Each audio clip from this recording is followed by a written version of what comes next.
I'm a member of Redwood City Orators, and we meet at 7 a.m. on Friday mornings. Well, our club does have a theme, and it's called Dare to Speak at 7 a.m. So we dare people to come and speak at 7 a.m. And the fact that we meet at 7 a.m. in the morning is, for me, a really helpful thing because it means that it never conflicts with my day. Good morning, fellow Toastmasters. Welcome to our meeting this morning. Well, there are many different club cultures, and before I decided on taking up Redwood City Orators, I had actually visited several other clubs to see how their culture fit in with me. Whether it was the time, the location, the group of people, the type of camaraderie that they had, that was important for me. This is a community club as opposed to a business club, so therefore the topics are much broader. Sarah Palin recently finished her book, and she entitled it Going Rogue, An American Life. Now, why do you suppose she chose that particular title for her book? I love this. It's like family here. Well, I certainly think that we are free to choose topics that might be considered sensitive in other environments.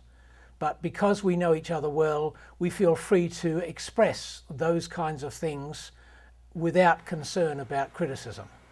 We also thought that the world only was around for 4,000, 6,000 years, not long at all, and it was created for us. Our second speaker this morning is David Ammon. And this is a non-manual speech, David? As is the rule of our club, if you do have a non-manual speech, it is up to the evaluator to decide what you're going to be meeting as an objective. I got fed up one time with people who were just doing non-manual speeches. So I decided at the last minute, when I was an evaluator for somebody, I thought, okay. And so I stood up and I said, well, so-and-so is going to be giving a speech today, and I'm their evaluator, and these are their objectives. And before I knew it, everybody else who had to evaluate a non-manual speech started following what I had already decided to do. So it's become a club tradition. And what that has done is actually brought people back into using manual speeches. I was dating a lady and she was a member, and we were going out together, and she said, I'm going to Toastmasters and you're coming.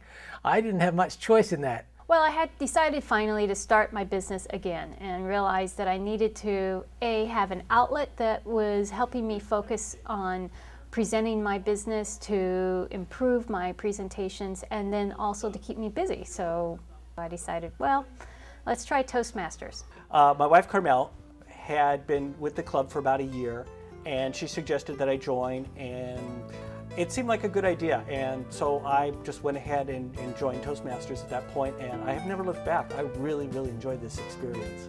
Congratulations for the best answer to that question of it. By the way, I did marry her, and she's now my wife.